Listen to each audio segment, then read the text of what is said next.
Em nome do Pai, do Filho e do Espírito Santo. Amém. Amados e queridos em Cristo, bom dia. Sejam muito bem-vindos à nossa Igreja Ortodoxa Grega de São Miguel Arcanjo, aos que estão presentes e também aqueles que nos assistem agora a homilia no Instagram e logo mais no YouTube. Primeiro, agradecer as pessoas que têm começado a doar valores para a igreja. Muito obrigado, o dinheiro vai ser muito bem usado, com certeza. E aqueles que acham, eu doei pouco, não importa o valor, interessa o teu coração. Então, Deus abençoe grandemente, e como Deus fez a Jó, que faça você também, que dê em dobro. Esse é o primeiro ponto que eu queria agradecer. Gostaria de avisar vocês que nós iremos agora no canal começar um novo projeto, uma nova etapa, que se chamará Ortodoxia em Gotas. Então, vão ser conteúdos pequenos, em que nós iremos estar falando um pouco sobre a nossa fé. E depois vai começar a quaresma, o triódio, né? A quaresma, tudo. E nós iremos explicando a cada semana o porquê das coisas, porque elas são assim. E assim vocês vão compreender a nossa tradição, o nosso modo espiritual de ver a quaresma, o motivo dela existir, até nós chegarmos na gloriosa Páscoa do Senhor. Bom, falado isso, aproveito, não posso esquecer de pedir para vocês que deixem o seu joinha, que vocês se inscrevam no nosso canal, que vocês mandem para as pessoas. Gente, não custa nada. E às vezes essa oração, essa palavra que nós fazemos, ajuda tanto o próximo. Temos aí depoimentos e mais depoimentos no nosso YouTube, que graças a você está crescendo o canal. Logo já estamos em 600, 700 pessoas. É pouquinho para a Igreja Ortodoxa, mas para nós é muito. Então, nós agradecemos muito você. E rezamos por você, que Deus abençoe grandemente. Bom, vamos à epístola e o evangelho de hoje. Hoje a epístola, ela tem 3 significados. Significado número 1, que com Cristo as coisas mudaram. Ele retificou e ratificou a lei. Por que eu digo isso? Eu vou pegar a epístola, que é uma epístola um pouco difícil de compreensão, mas eu quero colocar os 3 pontos importantíssimos. E por que eu quero fazer isso? Porque isso daqui é uma epístola para você vocacionado, você que quer servir a igreja, você que quer ser um leitor, um subdiácono, um diácono, um padre, você que quer servir verdadeiramente a Deus, a Jesus Cristo, a Santíssima Trindade.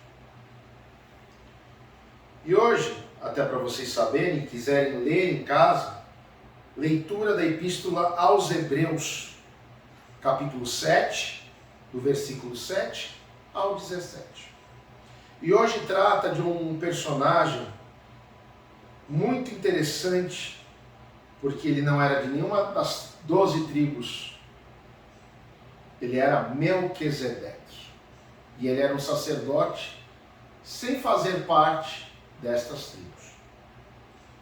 E é interessante, porque no Velho Testamento, quem eram os escolhidos para serem os sacerdotes? Eram aqueles da tribo de Levi. Está aqui. Porém, o que acontece? Jesus era da tribo de Levi? Não. E ele é o sumo sacerdote. Ontem, hoje, sempre. Vocês veem, quando os judeus saíram do Egito, quem era o primeiro sumo sacerdote? Arão. Irmão de quem? De Moisés. Tanto é que nós, quando colocamos o Epetraquilho, nós falamos a graça do sacerdócio que desce pela barba de Arão, que corre pela gola dos seus sacerdotes. Então, amados, isso quer dizer que todos nós que queremos servir a Cristo, podemos. Todos nós que temos um chamado dentro do nosso coração, porque é o Espírito Santo que coloca, nós devemos seguir este chamado. Servir com amor, com respeito, com delicadeza, com vontade, cheios do Espírito Santo.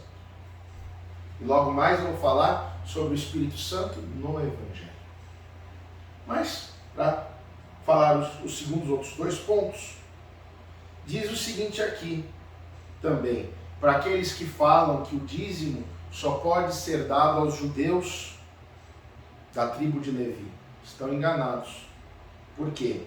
Na epístola aqui, o apóstolo fala o seguinte, que apesar do dízimo ser para a tribo de Levi, aqueles que trabalham e são sacerdotes sem ser dessa tribo, também devem receber o dízimo. Meu amado, minha amada, quando nós falamos de dízimo, todos nós pensamos em algumas cenas de algumas localidades, de algumas denominações, onde existe, infelizmente, o comércio da fé. Mas isso na Igreja Ortodoxa não existe. Pelo menos na Igreja de São Miguel não existe. Que aqui cada um dá o que tem e aquele que não tem, nós damos para ele. Dentro da nossa possibilidade. Mas é certo uma coisa. O sacerdote deve viver, deve ser sustentado pelo altar do Senhor. Isso estão nas Escrituras. Também é certo que esse dízimo que se fala aqui é para quê? Para se sustentar a igreja física, o prédio. Seja a limpeza, seja o incenso, seja o vinho, o pão, as velas e por aí vão. Tantas necessidades, não é verdade? Porque se nós não lavarmos a roupa, ela fica fedorenta. Se nós não passarmos a toalha no altar, não vai estar digno para receber o sacrifício do Cristo. E por aí vai. Então, amados, o verdadeiro motivo para existir o dízimo é 3 coisas. Sustentar a igreja, ajudar os pobres, os órfãos, os necessitados, as viúvas.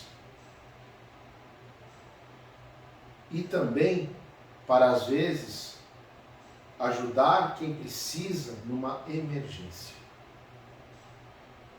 Às vezes passa alguém na porta e não diz assim, pelo amor de Deus, eu preciso de dinheiro porque eu preciso comprar esse remédio. E o SUS não tem.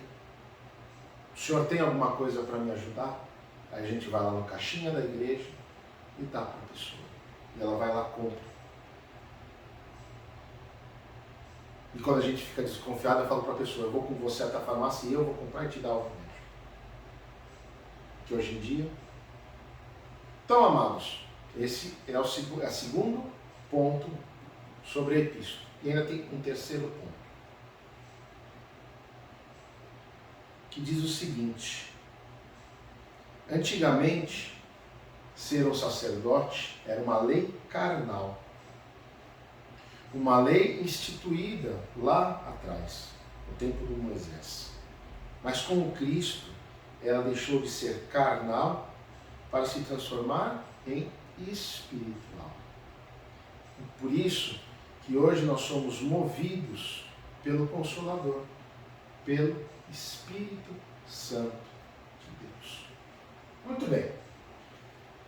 Aí, vou já aproveitando o gancho do Espírito Santo. Hoje a igreja, na verdade, comemorou agora, dia 15, próximo passado, a apresentação do Cristo no templo. E aí vocês vão dizer, mas isso era um costume judaico? Eu disse, perfeitamente. E Jesus era o quê? Judeu. Por que o Cristo foi lá? O Cristo foi lá apresentado pelo costume, e porque os pais ofereciam no templo o seu primogênito a Deus, como seu tesouro maior. E vocês veem, quando leem o Evangelho de hoje, maravilhoso, em que o velho Simeão esperava e pedia a Deus: não me deixa morrer, Senhor, sem ver o Messias, o Salvador, o libertador da nossa vida.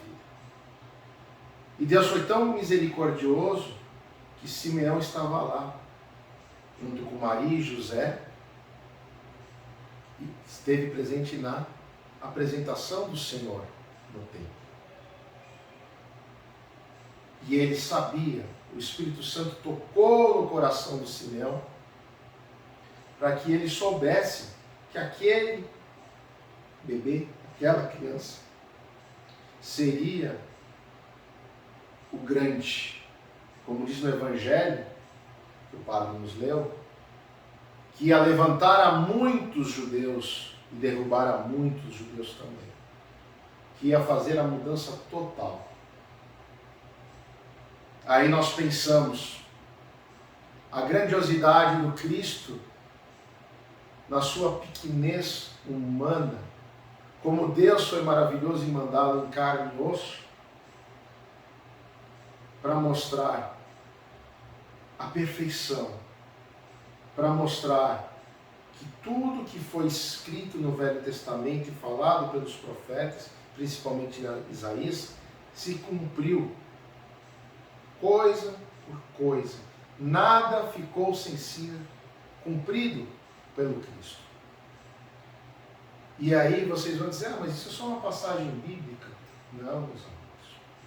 Nós, na Igreja Ortodoxa, nós mantemos esse costume.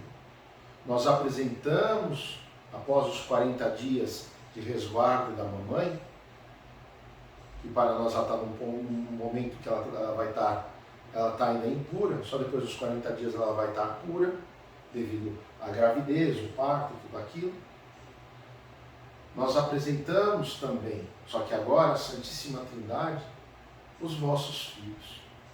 Por isso, aqueles que desejam batizar as suas filhas e filhos, venham e apresentem. É uma oração tão linda. É maravilhoso, é uma bênção muito bonita. Todo o ritual. Então venham. E venham batizar os seus filhos, os seus netos, suas filhas. Vai ser uma bênção muito grande.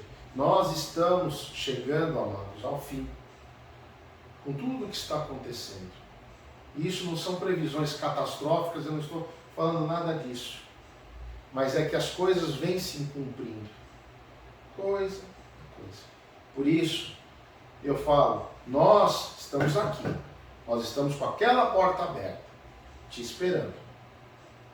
Não deixe ser tarde demais para ouvir a palavra de Deus, tarde demais para tomar o corpo e o sangue do Cristo, porque nós não sabemos nem o dia, nem a hora, mas que se aproxima por tudo que o mundo está passando, desde o universo do Sol até as guerras, as doenças e tudo mais, e principalmente o caminhar do povo. Tudo que está ali em Apocalipse está se cumprindo. O ser humano olhando para o seu próprio umbigo e pouco se importa para os outros, a riqueza pessoal, comportamentos imundos, como nós tivemos agora, estamos tendo no carnaval, falta de respeito com o ser humano generalizado. As pessoas não se respeitam e nem têm respeito consigo próprio. Templo do Espírito Santo. Nós lemos semana passada. Então, é muito triste nós cristãos que amamos o Cristo de verdade, que queremos todos bem, todos salvos, todos felizes, ver tudo isso. Só que Deus deu o livre-arbítrio e cada um escolhe o que quer da vida. Mas nós estamos aqui para você e por você, porque nós prometemos isso para Deus.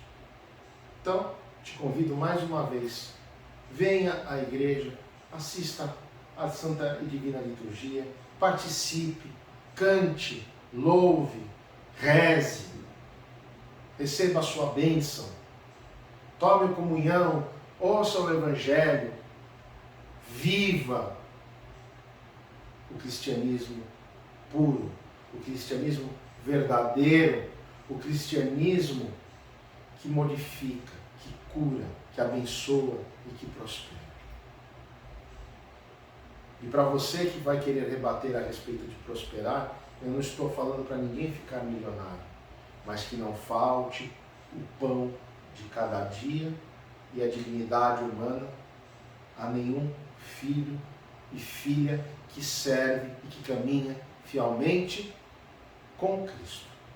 Esse é o prosperar, porque o nosso prosperar é o espiritual, principalmente, é a salvação, porque tudo isto vai ficar aqui.